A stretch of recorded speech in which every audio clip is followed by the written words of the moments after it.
All right, logistics. So our test is on Wednesday. Tomorrow's going to be a work day. What have you guys not gotten yet? In a way you have, because you've gotten the FRQ portion of the practice test, but you haven't gotten the multiple choice. Sadly, I was a little distracted Friday and this morning with a few different things. So I had Joyce just take it in right now.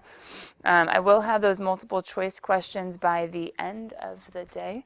However, I'm also going to post them in Google Classroom so that you guys can see them if you want. However, your FRQs are part one of your test review, and then there are multiple choice, but there aren't a lot. There's 5 on one side with the answers upside down, then there's 5 on the other side with the answers upside down, then all my nice and pretty work all shown for you guys. So you could technically just print it off from Google Classroom if you have time tonight. If you want to choose to work on multiple choice before FRQs, otherwise, unless you guys pick it up from me at the end of the day, which seniors you should do. Otherwise, we'll just be working on FRQs. Now, the sad thing is, the FRQs, remember the office didn't get it stapled? Let me pass around the stapler. You guys should have 3 pages of FRQs, right? One's already done because we worked on it hard on Friday, didn't we? But there are 2 pages, front and back, 4 more FRQs. There are 2 pages, front and back with 4 more FRQs. So let's go ahead and get them in order, and then we can get them stapled. That way everyone's nice and organized. And then the multiple choice we can add to it tomorrow. But for right now, I don't want you guys to go losing your FRQs. So we have these ones. I think this is the top one that has your name on it. But then you also have the one that we did together in class. So why don't you put that one on top? Because it's like, hey, I already have one done. So you can have our class work. Then you can have your other 4 FRQs right behind it. Sound good? Okay. So you can have the classwork and the other 4 FRQs. I think AJ has it right here because you can have the one that we did, and then you can have the one name on it, and then you can have the funny looking one that's way up in the Timbuktu. Put those all together, staple them, and you're ready to go. So I'm just going to pass around the stapler. Let me start with Rachel. That way it's back to my desk at the end. If we have time, we'll play with some FRQs today. Ali, what's up, bud? Yeah, they're on the CalcAB on the top, just in case maybe some people didn't get it on Friday. All right, I'm going to pull up the Smart Notebook. Bloop, bloop, bloop. Here we go. What questions do we have on 6.2? First of all, let me get them all up here and organized, then I'll start just like throwing them out to people on the whiteboards. Oh, he took all the extras. It's okay. Which one do you need? The first one. The one we did together in class? There you go. Yeah. And you got the ones you needed, Ali? Yeah. Cool. All right, guys, 6.2. What else do we have? Janelle. Yeah, anything else on 6.2? Oh, we had a few we didn't do on Friday. AJ.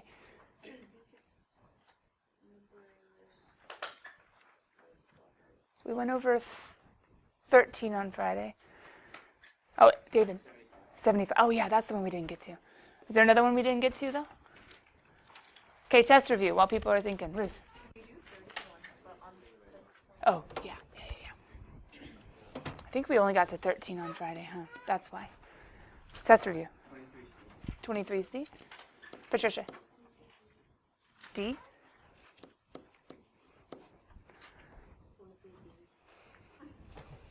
Ale? 31 and 30 on. Oh, got it. Okay, what else? Ruth? Yeah. I'm ready to start handing out if we have them ready at that board, and we're just going to go ahead and erase everything.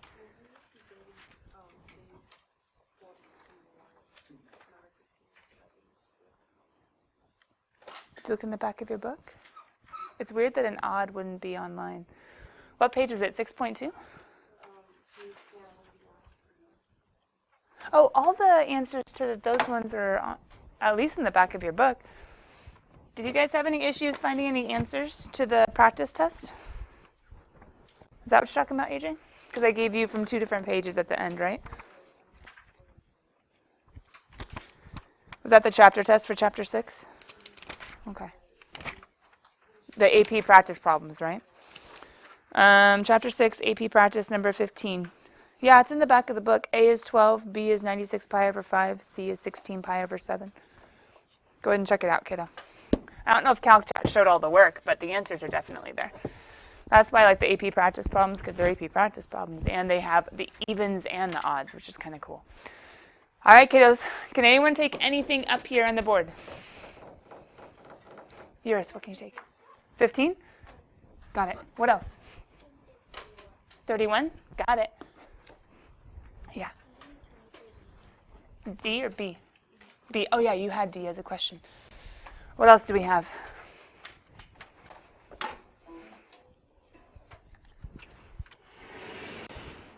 Oh, if it's only those three, they can fit on the front of the room. Anybody else can take anything? Okay, then I'm going to play with the other ones, and I'm going to move you girls up to the front, okay? So go ahead and move up here. Try to split up the board in 3. I think we should be able to do 1 and 2 and 3. Okay, and as they work on those ones, let me work on the other ones. Sound good, guys? There's someone's really nice necklace, by the way. It's been chilling up here for a long time. Yeah, go ahead, girls.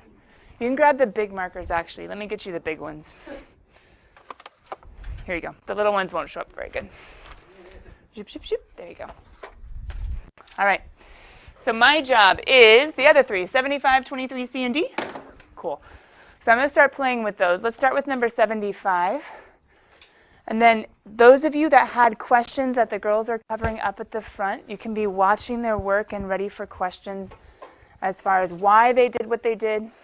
And remember, if you are able to improve upon their solution, they're definitely doing the bulk of the work, but if you are able to improve on their solution, either they make a mistake or you see something that I would take away points on if it was a long answer, you can get a point also. You're not taking their point because they're doing the majority of the work, but you can get a point also.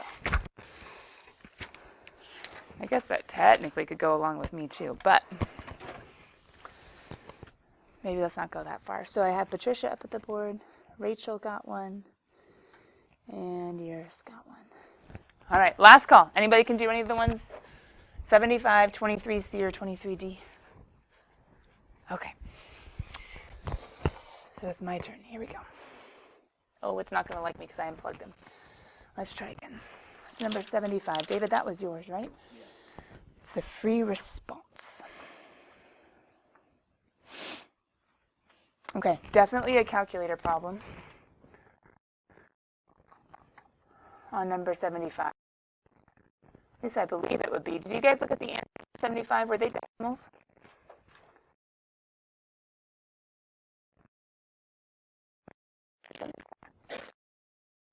Okay, no, so if you guys have your books, can you just look at section 2, number 75, and let me know if the answers are decimals or not?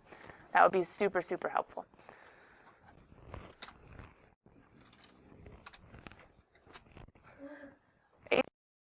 AJ if no one else has their book.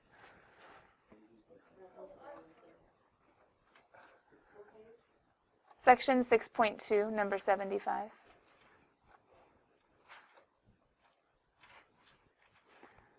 I just want to know if they're decimals. Oh, she's looking. Thanks, AJ. I appreciate it. So I think I'm just going to set up the integrals instead of solving. As long as they're decimals. I don't want to mess you guys. Perfect. Thank you, thank you, thank you. So these are ones where, guys, you're just allowed to throw into your calculator. So let's just make sure that the setup is good. Let f and g be the functions. Ooh, they named them f and g, so I can just use f and g like I would in an FRQ. Save me time. Let a and b be the 2 regions enclosed by. Okay. As I look at these guys, do you guys know why I'm going to be able to label this guy as G and that guy as F? Am I a genius and I just have these graphs like in my head, so I just pulled this out of nowhere? What did I see that allowed me to name this one F and the other one G? I saw the sine curve. Do you see it? I saw the sine curve. That's been shifted up to, and the negative is flipping it down. Yeah, that's exactly what I did. Now, to be honest, this one's kind of weird because it looks an awful lot like a cubic, which means up here somewhere it must like go down, or maybe, no, it's a positive, so over here somewhere it must come up like a W, but I knew that was my sine curve. That's kind of important as far as setting it up. So find the sum of the areas of the regions A and B. Do you guys see what separates A and B? What are those? Intersections. Now they told us 1. 1 is at 0. That's easy. But you would have to use your calculator to find, I'm just going to call it point P because they're already using A's and B's. And then point Q. What did we do on Friday with our calculators? Plugged in functions. I don't know exactly what to make the window, but I know I can go negative a little bit and then positive. And I can go probably to like 5. Because if that's 2, this could be like 5-ish. And then maybe from 0 to 10. We use the intersect feature. Now guys, on the test on Wednesday, because seniors, you need to hear this today. On the test on Wednesday, there are going to be, is it 3 or is it 4? Calculator multiple choice. Nope, other way around. 3 or 4 non-calculator multiple choice. And then the rest of the test is calculator. There you go. There are going to be 3 or 4 non-calculator multiple choice, and the rest of the test is calculator. If the rest of the test is calculator, what do you need to be able to use? Now, you have to be able to do it by hand too, but you need to be able to use your calculator. Yeah? Okay. Are there tons of things your calculators can do? They can plug in for like y values. They can find derivatives at certain x values. They can find integrals over certain bounds. They can graph. They can do intersections. They can do zeros. You can store intersections. Joyce, these are some things that maybe, I don't know, today or tomorrow after school, if you come in, because I didn't actually pull the calculator up on the screen, I was like walking around and working, that we could look at the calculator just to make sure you know how to use it to its fullest extent. And the reason why I'm saying that is because I'm not going to go find P and I'm not going to go find Q. What could you do? Go find P and go find Q. Right? I'm just going to show how to use them. Couldn't we go ahead and do an integral from 0 to P? Literally, like you could do alpha P, stow it, right? Of who minus who? It's green minus, F minus G. What could I take off a point if you didn't do?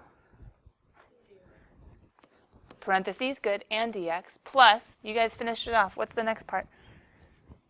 P to Q, good, of, careful, G. Now, what could you do in your calculator to be safe? Couldn't you put absolute values? Or since you're splitting it up at the intersect, couldn't you pull the absolute values out? Or, I know that Joe would ask me this today in period 6. I already know he's going to ask me. Couldn't you just go from 0 to Q, absolute value, F minus G? Why would that get you the answer in your calculator? Absolute value splits at intersection points. So technically, this and this are the exact same thing. But to solve this by hand, you would have had to do this. And if you're looking at the graph, that might make a little more sense as far as like, okay, I have everything nice and lined up. And if you were matching to a multiple choice answer, it would not have absolute value. AP guys don't use the cheat. AP guys do it exactly, which means it would be top, bottom, top, bottom. Does that make sense? Okay.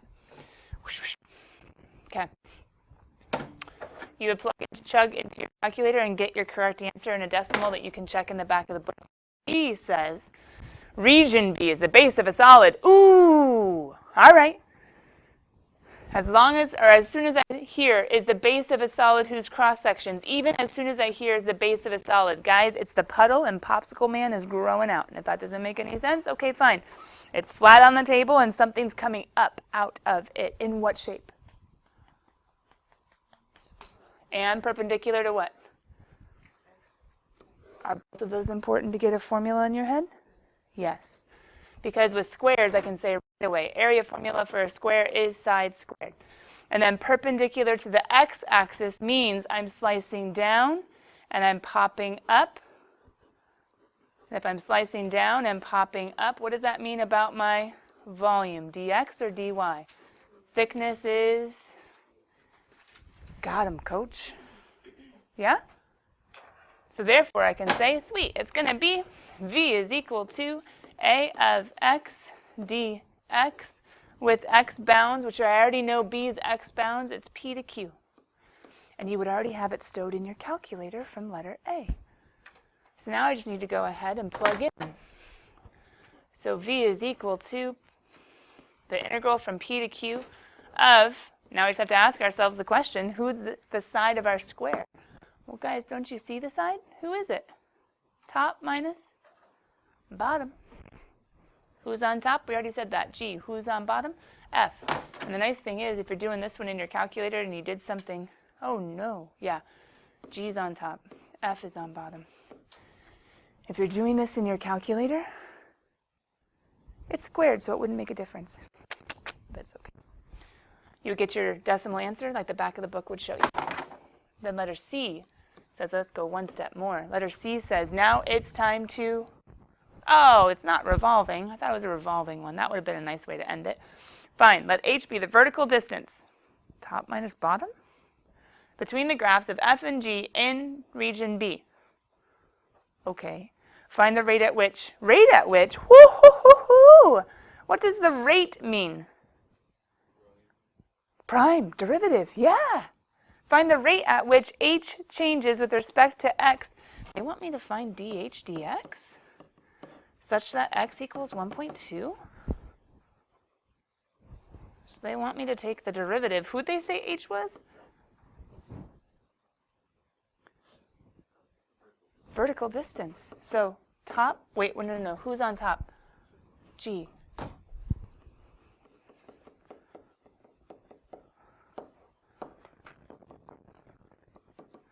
What can your calculator do? You don't have to do anything else by hand.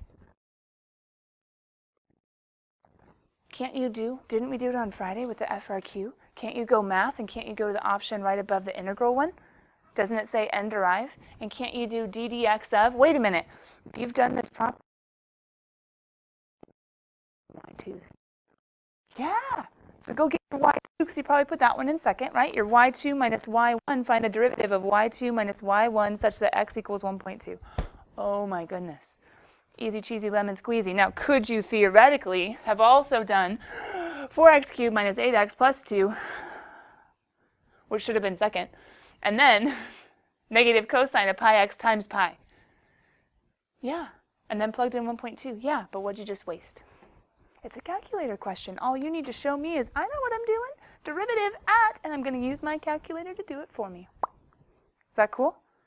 That was number 75. Questions? Yeah. Wait. What did we do on Friday? If you get these in your calculator, what feature would you use? Got it. So use the intersect feature. And remember, hold on, can someone, just so that Joyce can hear us, hear the step by step. So Joyce, we're graphing this graph, y1. We're graphing this graph, y2. Intersect. We know how to do that in our calculator. So let's say you go and you find this intersect. How do you stow it? Get out of it. So now hold on. Intersect is showing on your screen, and the order is important. Intersect is showing on the screen. You haven't gone over, messed it up. Intersect, and it has an x, has a y. How do we get out? Second mode or second quit, right? And then right away, what do? Don't even worry what's showing on the screen. What do you do right away? Hit the stow button. The stow button is right above the on. It shows a little arrow, stow. And then just because this one's called A's and B's in my head, I was like, whatever, call it P and Q. Q for what comes next. Anyway, stow is P. And then the nice thing is, Joyce, you can use literally the alpha P in all of your bounds or whatever whenever you need it for the rest of the problem, which is pretty cool. So it grabs that intersect and it's like, here's the X. It doesn't give you the Y, but it gives you the X. And then AJ would do the same thing. Go back, find the second intersection and call it Q. Or if you want to call it A and B, I don't care. Just don't call it A and B here. Cool. Test review. You guys were stuck on 23C and D, but let's peek at 23B. Because Patricia already did that one. Patricia, that was you, right? 23. I'm guessing they give you a base region to use. Is that right? And 23 was on the first page. So we can peek and see what they give us. Okay, hold on. Did we do one just like this in class, number 14 for section 6.2? And then did someone have a question on number 13, the one where there was a video on 6.2? And then did you guys not like 23? So what does this mean? It's a hard type of problem. Now on a test, am I really going to give you this and this and this and this and this? No. But what if I give you one of these ones that nobody liked? Or one of these ones that nobody liked? Are they impossible? No. When I do it, doesn't it look easy? So we need to figure out, you need to have a colored pen out and write yourselves notes. What is going wrong? Because if you got A, you know kind of what's going on, right? If you got A, then we got someone up to the board for B. You know what's going on, just something's disconnecting, and I know when it happens. It happens when you have x equals a number that's not the axis or y equals a number that's not the axis. I can almost always guarantee it, and I can almost always guarantee it has to do with the washer, and it has to do with someone who's above that you're not, or to the right or to the left that you're not used to.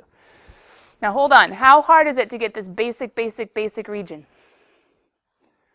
Not meant to be hard because, guys, y equals x. Don't we know what that guy looks like?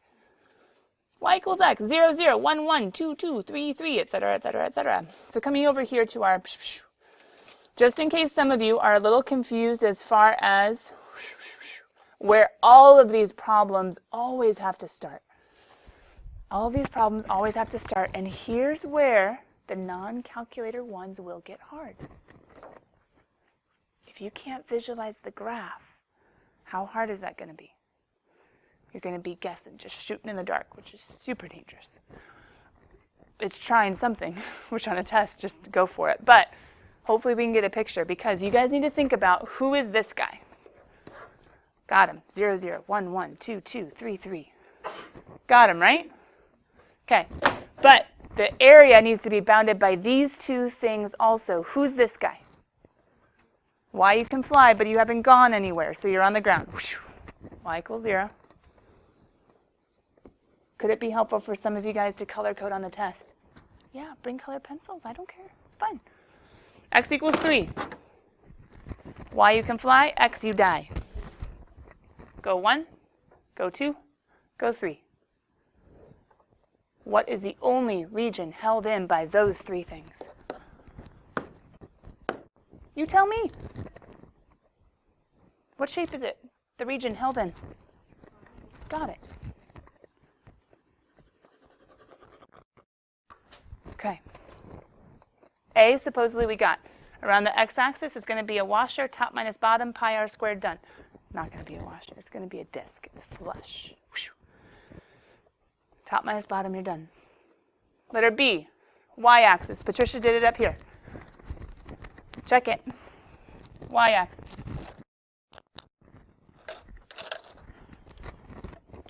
She went from the middle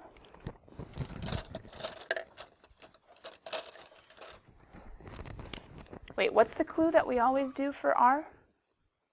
Why is it r? Because it's pi r squared. Why is it pi r squared? Because what's happening? You're rotating. It's circular. Okay. What's the clue to always get your r? Start at the axis of revolution. Now hold on. Just AJ knows it. To draw your radius, start at the axis and go through. Now out is good, but then we might get confused because I know exactly where you got your green stuck. So one more time. Where do you start? Axis of revolution, and where do you go? Through the area to the outermost edge. Okay? So where do you start? Where do you go? So if I start at the axis, here's what Patricia did. And I go through. What's the only way to go through? Nope, nope, nope. Yes. Right? Go through. And then you just say, is it a right, left, or a top, bottom? Only AJ knows. Is it a right, left, or a top, bottom? Right, left. Who's on right? All right, fine. Who's on left? Not y equals. X equals 0. But either way, it's a 0, right? So what did Patricia plug in? Now, her pi's were a little funny, but that's okay. The pi comes out. There he is. And then didn't you get 3 minus 0 squared for that guy? Yeah, you did. 3 minus 0 squared. That's big R. Who's little r? Start at the and go through the white space. You can think of it that way. Axis of revolution, that could have been bad. And go through, what's bad? Just kidding.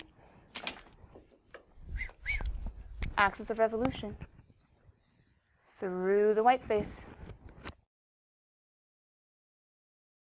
Who's on right? Y equals X. Who's on left? Oh, but why? No, why did you use that before? Hey guys, if you give this depth, is it a dx or is it a dy?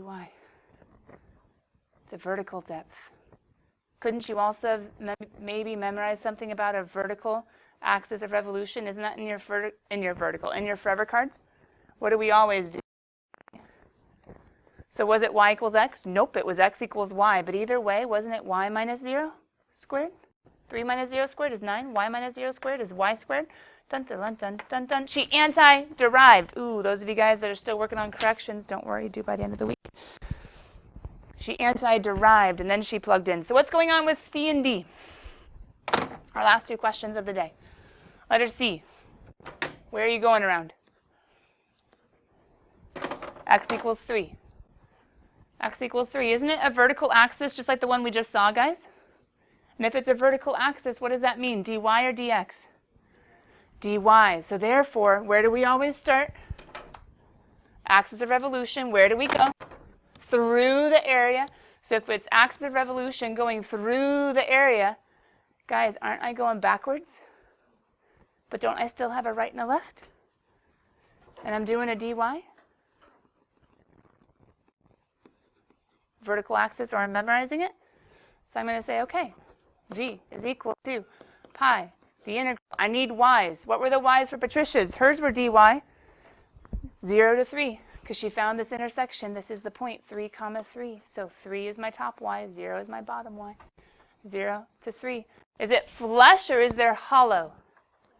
Flush. Oh, sweet. It's just an r squared. R squared. It's a disk. Who's on right? X equals 3. Who's on left? X equals y. Dun, dun, dun, dun. Plug it in. Letter D, what's different? Where are you going about? X equals, ooh, isn't that over here somewhere random? Then there's white space. But no big deal. X equals 6, somewhere random, and there's white space. But isn't it over axis? So isn't it still going to be dy? So can't you still be awesome and say, well, at least I know how to start it because it's 0 to 3. But why am I doing 2 of them? It's a washer. There's white space. Then I have my dy. Okay. Where do you always start? Where do you go? So this way, how do I go through on this one? Still go back, right? Axis through to the outer edge, through the area. And then for little r, isn't it going to be axis through the white space? Are we seeing it? Are they top bottoms or right lefts? Right lefts. How do we subtract? Left minus right or right minus left? Sweet. So who's on right for both of them? Oh, well, that's easy. 6 minus 6 minus. Who's on left of the big R? X equals y. Y equals x, which is x equals y. And who's on left of the hollow? Got him. Guys, is there a pattern? Every time. Do you need to follow the steps, though, or else you won't get the drill, well, get it drilled into your mind so that you remember? But we did it in number 14 on Friday. Or Thursday. You did it in homework Thursday night for Friday. We went over it again on Friday, and then you had the weekend. Just some of you just need to watch these again and again and again. And then throw up a problem, pause the video, and say, I can do this, and draw the picture with no solutions in front of you. You have to be able to do it on your own. Do you understand this? Okay, what's tomorrow? A work day on the bonus practice test. What's the bonus practice test? The multiple choice I'm going to post online. And if you're like, the FRQs scare me, okay, go play with the multiple choice. There are answers on the bottom. There are full solutions at the end in Google Classroom. You can either pick it up from me by the end of the day or print it out online. I don't really care. Either way. You can play with the FRQs. But I don't know the answer keys to the FRQs. Well, every single one has a year and it's online. But besides that, we'll go over it again tomorrow. And then I'll probably post an FRQ answer key online so you guys can just look in one place and find them. Sound good? Okay. Do we have any questions for me as far as how to study? Yours. It depends. If it's question 1 or 2, because you can see what question number it is. If it's question 1 or 2, yes. If it's 3, 4, 5, or 6, no. And that gives you some good practice as far as being ready for the non-calculator on the test. But guys, did I use a calculator for any of this?